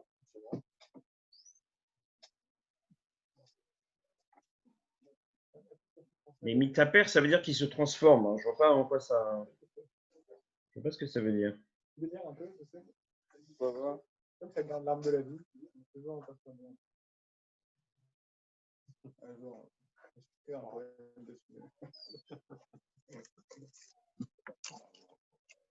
Ça, c'est pour Jonathan qui a expliqué le contexte. Ça aurait pu être pour notre ami Vanish. Eh oui. Voilà, Rémi. Hein, là, t'es mal, hein, Rémi. Hein. Là, t'es jaloux. Hein. Ça va, il a sa bouteille de Stolchoina. Non, ce soir, c'est sans alcool. Là. Ah oui. Ouais, j'en ai pris un petit peu avant. Moi, je suis allé à un cours de Torah ce soir, mais c'est quoi sa tendance? Ouais. Nous prenons un judaïsme régressif. Que les choses soient claires. Joyeusement régressif. Régressif. Le judaïsme régressif. Régressif et biodégradable, évidemment. C'est l'essentiel. Biodégradable, ça. Comment dire, ça c'est en facteur. Bien. Alors, Donc, la hat acherev, le mot Rashi, donc c'est extrêmement intéressant parce qu'on dirait que c'est Rashi qui a fait le travail, c'est pas qu'il a pris de ses maîtres. Et il me semble qu'on trouve cette racine, la ATM, c'est-à-dire que la flamme, la lame du glaive qui tournoyait, qui protégeait l'arbre de la vie, ressemblait comme s'il tournait de manière magique. La hâte, il y a quelque chose de magique dans cette histoire. Et l'ATM, avec leur sortilège, leur formule magique. Vayashlichu ish mateu vayu letanim. Chacun a jeté son bâton et devint des serpents. Vaivla mate Aaron et matotam. Et le bâton d'Aaron a avalé leur bâton. C'est-à-dire, une fois que ces bâtons sont devenus des serpents, ensuite ils sont redevenus des bâtons, mais c'est le bâton d'Aaron, ce n'est pas le serpent d'Aaron qui les a avalés, c'est ce que Rashi va dire. Vaïvla maté Aaron, c'est la Gemara dans Maseret Shabbat, mais achar shechaza menase maté bala et kulam. Une fois que le serpent de Aaron est redevenu un bâton, il a avalé les autres bâtons. Verset d'après, Vayichazek lev paro, velo shama alehem kasher diber Hashem. C'est Vayichazak lev paro, c'est renforcer le cœur de Paro, velo shama alehem. Paro a durci son cœur, ça veut dire, oui, comment Vayichazek lev paro, qu'est-ce qui s'est passé? Ça démarre de là. Oui, non, mais d'accord, mais qu'est-ce qui s'est passé? Traduisons bien. Vayichazek lev paro. Roman, il dit il s'est donné du courage. Il dit Chazak, et sinon c'est Kaved qui est utilisé après. Il fait le terme sur l'endurcissement. Et il dit que quand ses parents qui s'endurcissent, il se donne du courage parce qu'il sent la peur arriver, mais il se dit je peux encore le maîtriser, je vais dépasser ça.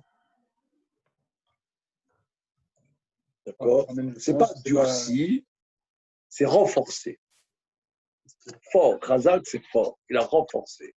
Il a renforcé son ego. Mais est-ce qu'on peut, de manière simple, essayer de sentir qu'est-ce qui se passe? Selon l'expérience, pour que ça ne soit pas intellectuel, qu'on puisse. Parce qu'il a vu quand même un prodige, là.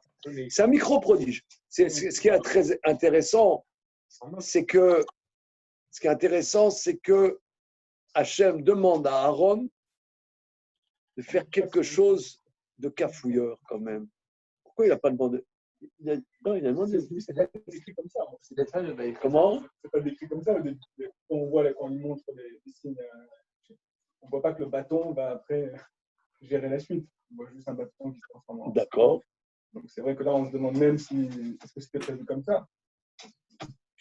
Non, mais ce que je veux dire, c'est. Peut-être c'est ça, c'est justement ça, le fait qu'il a brouillé les pistes. Il a montré quelque chose de tout à fait anodin au départ, et ensuite, là, il a fait tout à la fin, au mot de la fin, il lui a envoyé un vrai truc, un vrai prodige. C'est justement. Voilà, il fait une fusion, Bérémès. Ça veut dire, si tu veux l'entendre, tu veux toujours t'attacher au reste, à tout ce qu'il y a tout à fait autour, mais si tu veux le voir, tu peux. Et c'est ça, il lui a donné le choix, quoi. C'est terrible en vérité, parce que Hachem, il veut que l'homme fasse le choix, enfin que Pharaon fasse le choix. Or, d'après un avis du Midrash, Pharaon fera le choix de manière ultime. Hein. Mais il l'aide sans l'aider. C'est fou quand même. Oui. Un peu comme Moshe avec les explorateurs, comme on avait vu en cours. Ouais. La question que pose Moshe, c'est presque. Ouais. Il l'aide sans l'aider. Alors, ça sert à rien de l'aider. Alors. Comment? Alors, ça sert à rien. Voilà, très bien. Il lui tend une perche molle. Non, ça veut dire, si déjà, il dit, montre-moi qui c'est celui qui te mandate. Il lui fait un truc foireux. C'est vrai que ça, c'est que. Non, mais c'est vrai, c'est fou. C'est incroyable, je n'avais pas compris comme ça. Voilà, c'est ça ce que je veux. Il fait un truc foireux. Il fait un truc foireux. Oui, du coup, ça le renforce. Tu vois. Oui, mais c'est pas, comme dit Chaim, c'est foireux, pas vraiment. Oui, pas vraiment, parce qu'après, Ça marche c'est quand même. la fin. C'est le vrai produit, c'est la fin. Ouais, mais c'est C'est pas les nachash, c'est le bâton qui Tout à manque. Ça, c'est surnaturel. c'est vrai. Plus que. Alors, c'est peut-être ça le Vaïchazek, c'est ça? Ça, de Ça par doit la être comme ça qu'il a confusion. été Mechazek. Non, comment il a été Mechazek? On sait qu'il a été Mechazek. Comment? Il lui a donné une petite dose. Il a pas assez fort pour lui a donné un Le coup, mais briser. pas assez fort. Alors, du coup, ça y est, il s'est armé petit à petit, il prend des armes. C'est vrai, en plus, c'est pas encore des macotes. Donc, c'est vrai que c'est un premier. Ouais. Bon. Mais c'est déjà surnaturel sans que ce Peut-être soit. progressivement, il est Mechazek son corps. Ouais, c'est vrai que Il c'est l'effraie un peu, quand même, à mon avis. C'est une drôle de À carte ce moment-là, d'identité. il l'effraie un petit C'est peu. une drôle de carte d'identité, c'est vrai. C'est-à-dire qu'il se moque de lui. Il dit, moi, je peux le faire. Les enfants, ils peuvent le faire. Mais ce qui se passe après, il ne peut pas le faire. Personne ne peut le faire. Et il le voit. Et du coup, là, il commence à être effrayé. Donc, il se renforce. Non, il y a quelque chose qui est très profond. Parce que nous, on vit ça. Vous voyez, parce que quelqu'un, vous avez déjà rencontré des juifs pieux. Oh, hein, des juifs pieux, déjà rencontré. Non, c'est le. Je dis ça en toute gentillesse. Ce que je veux dire, c'est avec beaucoup d'affection. C'est pas du tout pour me moquer, Chazou Shalom. J'appelle ça génération Torah Box.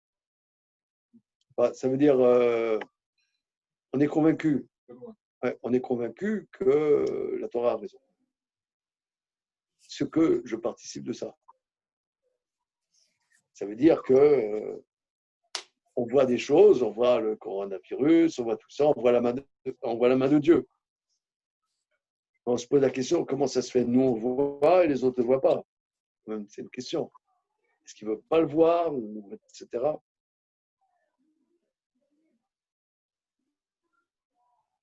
Ça veut dire que Hachem, quand il se révèle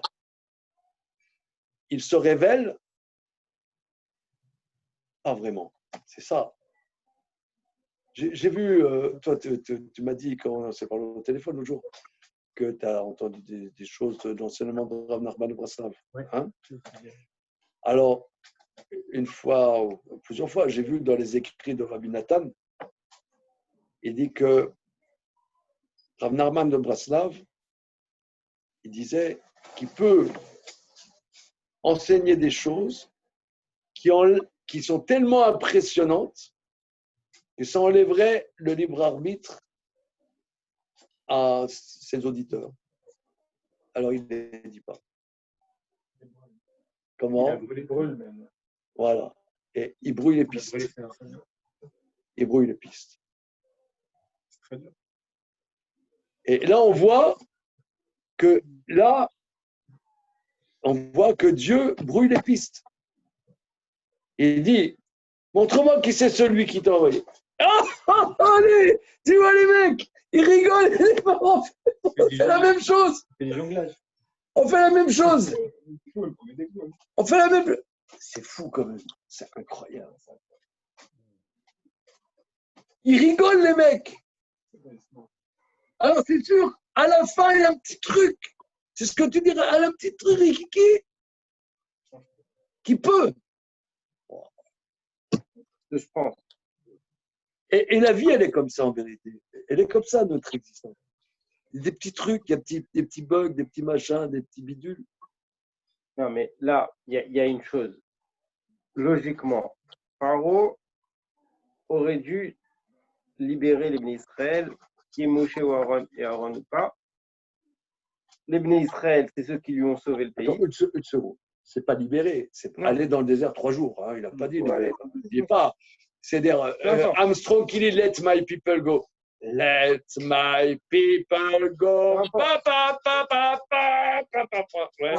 Ça, c'est pas. Il n'a pas lu. Là, ce qu'il fait Pharaon, il fait Pharaon à la base.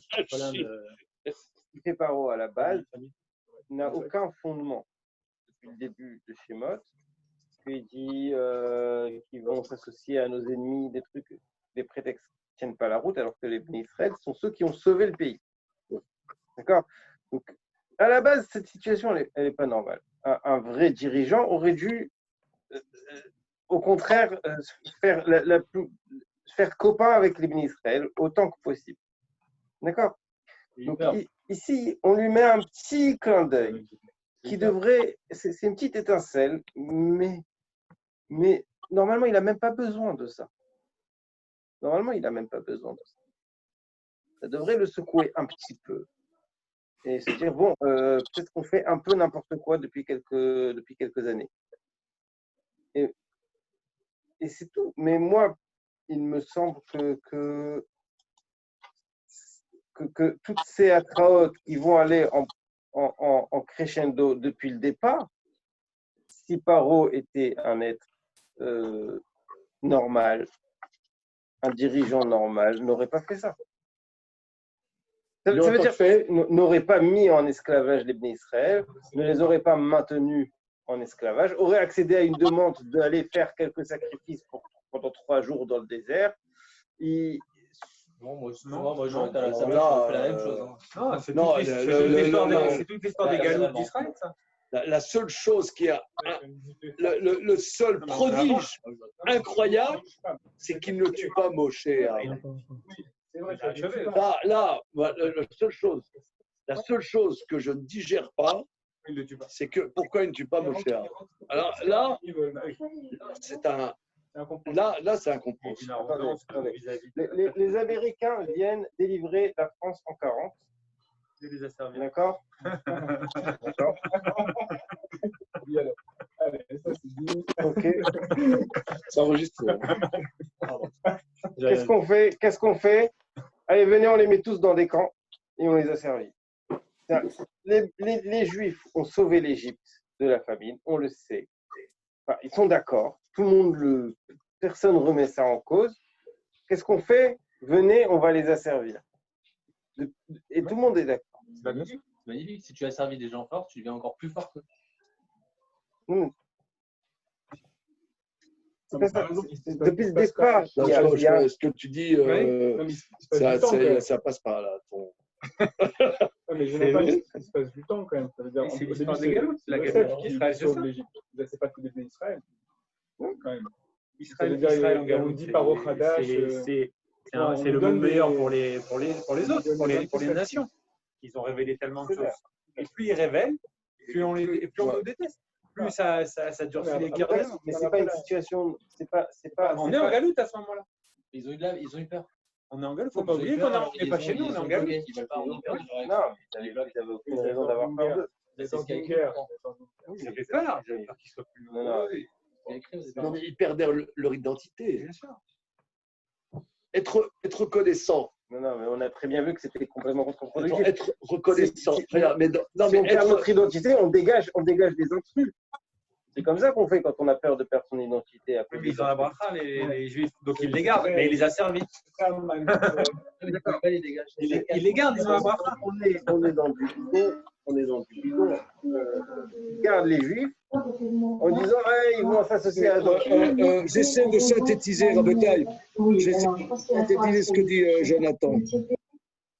Il me semble ce que tu veux dire, c'est qu'en vérité, au niveau rationnel, Au niveau politique, cette finesse dans le prodige pourrait être suffisante. Ça veut dire, il y a une exaction, une exaction qui est absurde quelque part. D'asservir ce peuple qui les sauve, il y a quelque chose d'absurde. Ils prennent un mauvais chemin. Ce chemin est vraiment destructeur pour eux. Simplement, il faut les remettre un petit peu sur le droit chemin. Ça suffit en vérité. C'est ça ce que tu dis. Ok. Alors regardez, on va regarder ce que fait le Maharal. Donc une idée de l'heure, vous me dites là un peu. 11 heures. Bon,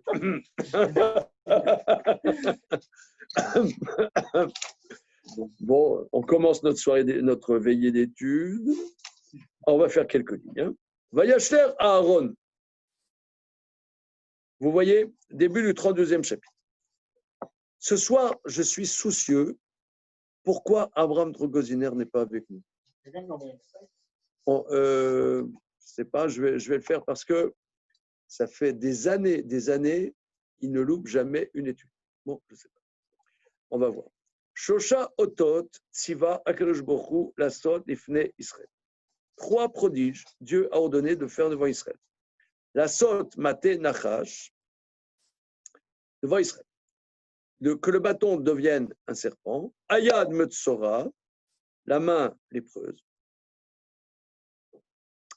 Ve Amayim, Asher Ikar, Minayeor, Ye Dam Bayavasha. Et que l'eau qui prendra du canal se transforme en sang sur la terre sèche. Olifne Paro, lo asa rak ot echad lasot amate nachash. Mais devant Pharaon, il a ordonné de faire un seul prodige, que le bâton se transforme en serpent. Veyesh, la tête à âme. Il faut donner une explication qui gimel otot kedesh yaminu emuna shlema kemo shel bernemal. Ces 3 signes, c'est pour se construire une confiance parfaite, comme on a expliqué plus haut. Le Karnema veminu l'école à Hot à Acharon, ils auront confiance à la voix du dernier prodige. Aval paro loye ma'amin, c'est chazek libo. Et Pharaon, le but n'est pas qu'il soit ma'amin, qu'il ait confiance, parce qu'il durcit son cœur. Le fikar dayaya be'ot echal la sot shelato asher shal tenu lachem mofet. Étant donné que Pharaon ne sera pas Mamine, il a posé la question, donnez-moi un prodige, il a donné un prodige. Mais Davka ot anachash asa.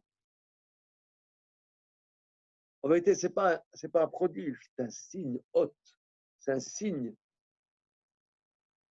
Ce qu'il veut, c'est signifier quelque chose, signifier qu'est-ce qui est en train de se passer. Ce n'est pas le soumettre, mais signifier qu'est en train de se passer, ça c'est le serpent. Car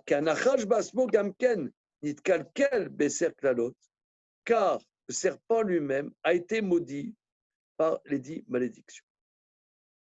Regardez, on s'arrête là-dessus, puisqu'il va développer là-dessus sur qu'est-ce que représente le serpent.